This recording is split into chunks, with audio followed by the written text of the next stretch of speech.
Steve pointed out, we're still doing our overflights and we're sharing the information of what we see on the flow, and we continue to see activity as he showed in his slides.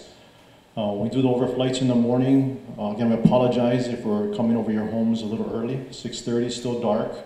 We may be disrupting some of you, sorry. But one of the advantages is when we come over early like that, the sunlight is low enough that we can see a lot of the activity clearer because of the low light conditions. And we share what we see with Steve, Dr. Jim, and the whole HVO team.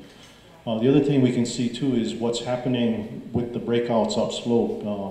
As you heard in our messages recently, we said there's multiple breakouts along the margins and the flow pad.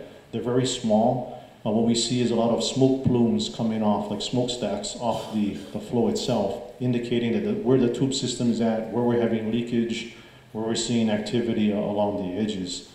Again, nothing's looking really aggressive, nothing's pushing forward really fast, but it just keeps reminding us that there is lava making its way down to the near edges of the flow front.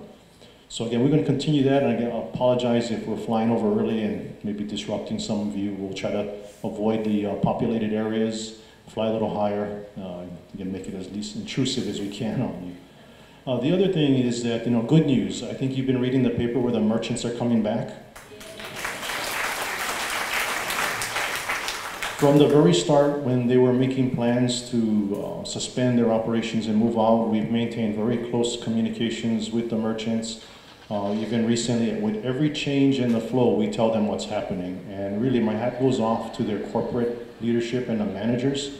What they learned with the evacuation that they did, again, we didn't require them to move. They had to make decisions, tough decisions based on not knowing what was going to happen with the flow, how fast could they move, but they learned some valuable lessons with how fast can they pack up their stores. So with that, they're prepared. Corporate office has said that they're willing to come back, even though we're telling them we still see activity on the south side. Again, nothing that's posing an imminent threat, but showing there's activity. They realize that now, in most cases, all they need is maybe 2 days if something changes.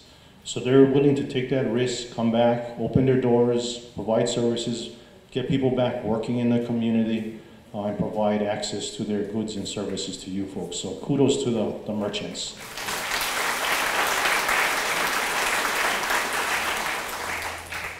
And again, we're just going to continue to monitor the situation. As Steve pointed out, it's still uncertain what could happen with that flow, the one that's furthest down slope. It's very sluggish, but it is active. It could take 2 different paths. As the chief pointed out, the departments, both police and fire, have plans for how they're going to deal with that if it should threaten their stations. Again, everybody's been prepared. For some of the residents living along the highway near the fire station, we went door to door. Our CERT team from the area went door to door last week Saturday. And part of that was, our warning system, or how we keep you informed. We use several different tools. Obviously, we put messages out every day on the radio. We also have a web page or a website for civil defense. But when we really want to make contact and keep you informed, we will go door to door. And we'll use, community members like our CERT team, as well as our staff, and we'll come out and let you know what's happening. And I apologize if sometimes that can be unnerving, seeing a civil defense car pull up to your driveway, or see people in vests walking up your driveway, because the worst thing comes to mind, it's coming. But as you can see with Steve's presentation, he's moving very slow. But we want to come out early. We always want to be ahead of time, tell you early so that you can feel comfortable that we're watching what's happening. You'll have plenty of notice if something changes, and we'll keep you informed. And as you saw, for some of you that were home on Sunday and Monday, we came back out and told you it slowed down, not to worry. And if you're not home, we'll leave a little flyer that says what's happening with the flow. So we're going to make every effort to keep you informed when things change, and if need be, go door to door. So again, rest assured, we're watching this. It's great working with Steve and the team at HVO.